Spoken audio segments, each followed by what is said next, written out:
Како клучни причини за поднесување на интерпелација за работата на Тевдовски се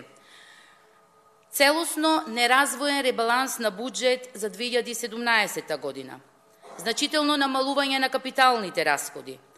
засилено и неосновано задолжување на граѓаните на домашниот пазар, зголемување на износот предвиден за задолжување на меѓународни финансиски пазари, непочитување на народните представници во Собранието на Република Македонија и манипулирање со економски податоци, параметри и индикатори.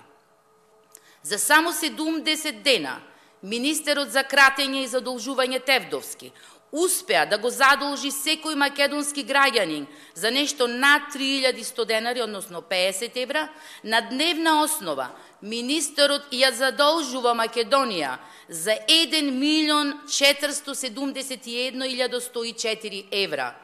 Исто така со ребалансот на буџетот за 2017 се предвидени 48 милиони евра повеќе за задолжување на домашниот пазар, отколку што проектирала претходната влада, со што ќе се испумпаат 48 милиони евра од стопанството, од банките, од приватните инвеститори, средства кои што може да им помогнат на голем број мали и средни предпријатија, иноватори и големи предпријатија за проширување на својот капацитет кои што го имаат на располагање.